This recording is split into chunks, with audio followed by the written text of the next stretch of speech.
Hello दोस्तों, आप सबका स्वागत है हमारे YouTube study channel fast and trick academy पे। मैं आज़ाद पांडे आप सबका स्वागत करता हूं।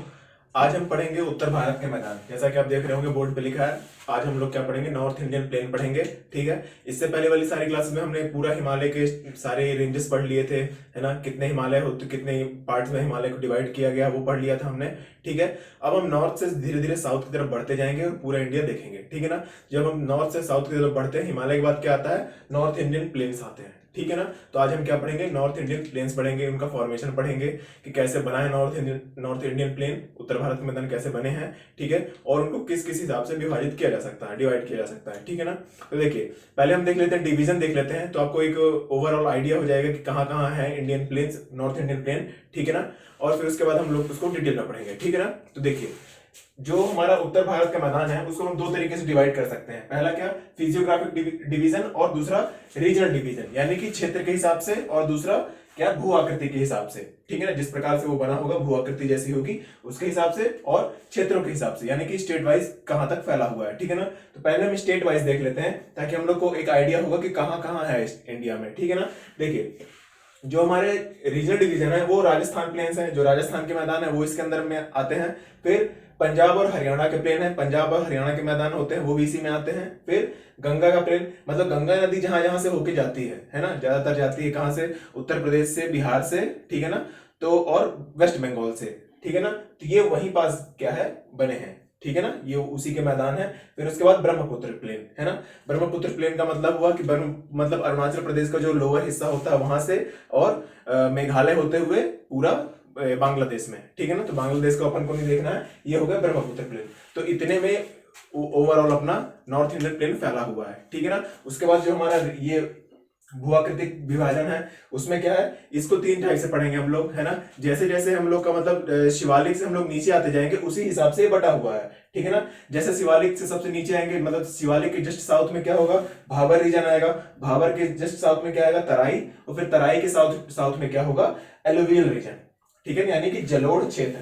ठीक है ना। ये हम आगे पढ़ेंगे अभी थोड़ी देर में। ठीक है ना। जलोढ़ रीजन क्या होता है, खादर और बांगर क्या होता है, ये भी हम पढ़ेंगे। ठीक है ना। तो ये आपने देख लिया क्या कि ओवरऑल क्या है, डिवीजन कितना है जो अपने इंडियन प्लेन्स का है, नॉर्थ इंडियन प्लेन्स का। ठीक है ना। देखिए दोस्तों, अब हम क्या देखेंगे, उत्तर भारत के मैदान का निर्माण कैसे हुआ है। ठीक है ना।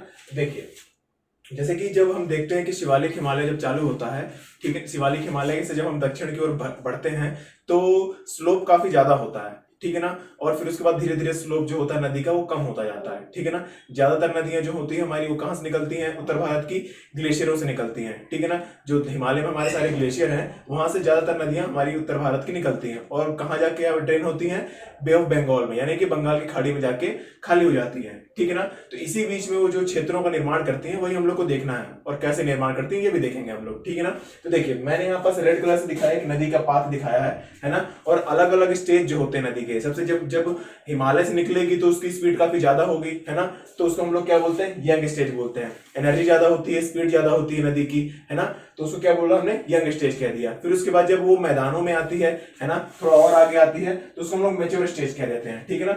यहाँ पास नदियां क्या होती है, चौड़ी ज्यादा होती हैं। ठीक है ना। ज्यादा चौड़ी होंगी और इरोजन क्या करेंगी, ज्यादा करेंगी, लेटरल इरोजन करती हैं, यानी कि मतलब क्षैतिज रूप से काटती हैं जमीन को। ठीक है ना, वो करती हैं। फिर उसके बाद ओल्ड स्टेज आती है, यानी कि मतलब सबसे लोअर कोर्स जो होता है, यानी कि यहाँ पर ड्रेन होने का काम होता है। तो क्या होता है कि स्पीड भी बहुत कम हो जाती है नदियों की, और स्लोप भी बहुत ज्यादा कम हो जाता है। ठीक है ना। तो एक बार हम देखते हैं। देखिए, जब शिवालिक हिमालय से नीचे नदियां आती हैं, ठीक है ना, तो उस समय क्या होता है, स्लोप यानी कि ढाल, जो मतलब जो ढाल होता है हमारा, जैसे मान लीजिए कि ये शिवालिक हिमालय है ना, और यहां से अपनी कौन सी कोई नदी निकल रही है। ठीक है ना। ये नदी निकल रही है, तो ये ढाल जो होता है वो काफी ज्यादा होता है ना। ये ढाल क्या होगा, काफी ज्यादा होगा। तो ये ढाल ज्यादा होने की वजह से क्या होगा, इनकी स्पीड भी ज्यादा होती है ना, स्पीड ज्यादा होती है। और देखिए, जब स्पीड ज्यादा की जब जब भी किसी नदी की स्पीड ज्यादा होगी और ढाल ज्यादा होगा, है ना, तो नदी क्या करेगी, इरोजन करेगी। इरोजन मतलब कि मतलब अपक्षय करेगी, कटाव करेगी, है ना। और कटाव भी किस तरीके का करेगी, वर्टिकली करेगी। जैसा कि मैंने बताया था कि जॉर्ज या फिर जो गार्ज बनते हैं या फिर आई आकार की जो घाटियां बनती है वो इसी वर्टिकल इरोजन की वजह से बनती हैं। ठीक है ना। तो जब नदियां जब जब हिमालय से जब नीचे आती हैं तो वर्टिकल इरोजन करती है, पहाड़ों को वर्टिकली मतलब क्या बोलेंगे, हॉरिजॉन्टल में काटेंगी, है ना, हॉरिजॉन्टली वर्टिकली काटेंगी। ठीक है ना, वर्टिकली रूप से काटती है खड़ी खड़ी, इसलिए आई आकार की घाटियां बनती हैं। जैसा मैंने लास्ट टाइम आपको बताया था ना कि जैसे मान लीजिए ये पहाड़ है, ठीक है ना, और ये भी इधर से पहाड़ है, ठीक है ना, और यहाँ से एक नदी बह रही है ना, तो ये वर्टिकल इरोजन की वजह से हुआ है, ठीक है ना, वर्टिकली क्या हुआ, नदी ने इसको काटा है, ठीक है ना। तो वर्टिकल इरोजन कब होता है, जब यंग स्टेज में होती है नदी, ठीक है ना, ठीक है। अब जब एनर्जी ज्यादा है ना, जब एनर्जी ज्यादा है और वर्टिकल इरोजन कर रही है, तो यहाँ क्या करती है नदी कि बड़े बड़े जो पत्थर के टुकड़े होते हैं वो अपने साथ नीचे लेके आती है, ठीक है ना, जो बड़े बड़े पत्थर के टुकड़े होंगे, ठीक है ना, वो क्या करेगी, वो बड़े बड़े पत्थर के टुकड़ों को यहाँ पास लाके अपने जस्ट मतलब जैसे ही वो नीचे उतरती है वहीं लाके इकट्ठा कर देती है, ठीक है ना। इसी को हम क्या बोलते हैं, भाबर बोलते हैं, इसी को भाबर रीजन कहा जाता है, ठीक है ना। तो क्या करेगी, जब पहाड़ से नीचे आएगी नदी, है ना, तो बड़े बड़े मतलब स्पीड उसकी ज्यादा होती है ना, कटाव ज्यादा करती है, वर्टिकली मतलब इरोजन करती है, ठीक है ना। तो अपने जो पत्थर के बड़े बड़े टुकड़े होते हैं, बोल्डर्स होते हैं, उनको लाके इकट्ठा कहाँ करती है, अपने जस्ट मतलब पहाड़ के साउथ रीजन में, ठीक है ना। उसको हम लोग क्या बोलते हैं, भाबर बोलते हैं। फिर क्या होती है, फिर नदी क्या होती है, जब आगे और बढ़ती है, ठीक है ना। अब देखिए जैसे मैंने यहाँ पास दिखाया हुआ कि जब इरोजनल कटाव होता है तो क्या बनती है, स्टेप वैली बनती है ना, गार्ज बनते हैं, जो मैंने बताया था, वी आकार की घाटियां बनती हैं, ठीक है, वो भी क्या होती है, वर्टिकल इरोजन से बनता है, ठीक है ना। फिर उसके बाद हम आएंगे, देखिए मैच्योर स्टेज में आएंगे। मैच्योर स्टेज का क्या मतलब, जब मैदानी भाग में नदी आ जाती है, ठीक है ना, मैदानी भाग में आने के बाद नदी क्या करती है कि लेटरल इरोजन करना चालू कर देती है। लेटरल इरोजन का मतलब क्या होता है कि जैसे मान लीजिए ये नदी बह रही है, ठीक है ना, तो ये कैसे काटेगी, ये अब अपने हॉरिजॉन्टली काटेगी अब मैदानों को, ठीक है ना, इस एरिया को काटेगी, ये जो एरिया है इस एरिया की मिट्टी को बहा के ले जाएगी अपने साथ, है ना। तो इसीलिए जो मैदानी भाग की नदियां होती हैं वो ज्यादा चौड़ी पाई जाती हैं, ठीक है ना।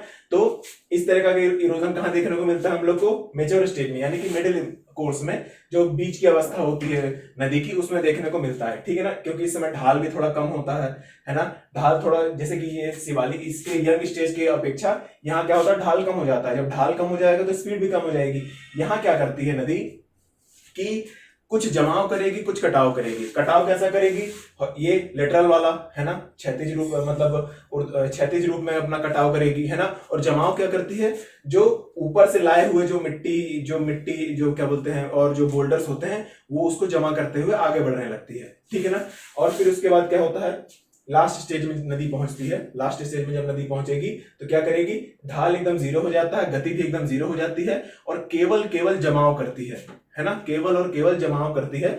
और जैसे कि अपना देखे होंगे हम लोग, सुंदरबन हो गया, है ना, ये सब केवल जमाव के कारण ही बना है। सारी चीजें डिपॉजिट करती जाती है, जो भी अपना जलोढ़ मिट्टी लेके आती है, एलुवियल सॉइल, वो डिपॉजिट करती जाती है और क्या करती है कि लास्ट में जाके ड्रेन हो जाती है, ठीक है ना। तो ये जो जमाव और कटाव हो रहा है, यानी कि इरोजन और डिपोजिशन जो हो रहा है, इसी की वजह से क्या बना है, अपना नॉर्थ इंडियन प्लेन बना है, ठीक है ना। अब ये जो बना है इनको 4 भागों में बांटा गया है, मतलब कि अलग अलग तरीके से, कि भाबर है, फिर उसके बाद तराई क्षेत्र है, और ये कैसा है, ये भी उन्हीं के हिसाब से बना, नदी के क्षेत्रों के हिसाब से, ठीक है ना। नदी कहाँ कहाँ मतलब कटाव करके कहाँ कहाँ जमाव कर रही है, उसके हिसाब से ये रीजन बने हैं। तो उन रीजनों को भी अब हम देखते हैं, ठीक है।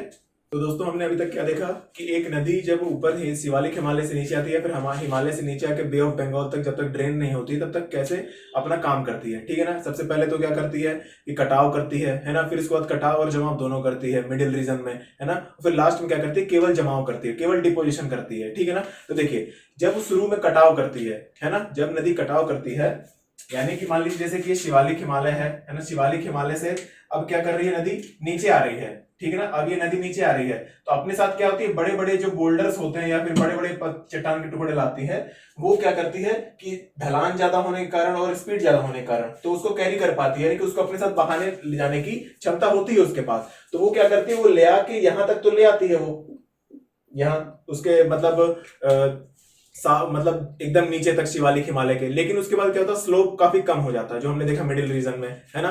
तो स्लोप कम हो जाने के कारण फिर उसको आगे बहा के नहीं ले जा सकती, तो वो क्या करती है, उसको डिपॉजिट कर देती है, ठीक है ना। डिपॉजिट कहां कर देती है, शिवालिक हिमालय के नीचे साइड ही, है ना। जैसे शिवालिक हिमालय खत्म होगा, उसके जब साउथ में हम लोग बढ़ेंगे आगे, तो क्या होता है, हमें बड़े बड़े बोल्डर से फिर चट्टाने देखने को मिलती है जिसमें से नदी बहती रहती है ना। आपने मूवीज वगैरह में देखा भी होगा, ठीक है ना। उसी को हम लोग क्या कहते हैं, भाबर रीजन कहते हैं, ठीक है ना। वहां पास क्या होते हैं, कंकड़ पत्थर या फिर बड़े बड़े बोल्डर्स ज्यादा होते हैं, उसको हम लोग क्या कहते हैं, भाबर रीजन कहते हैं। अब देखिए भाबर रीजन की विशेषता क्या होती है कि कड़ों का आकार, मतलब जो बोल्डर्स होते हैं वो काफी बड़े बड़े होते हैं, ठीक है ना। कड़ों का आकार बड़ा होता है, ठीक है ना।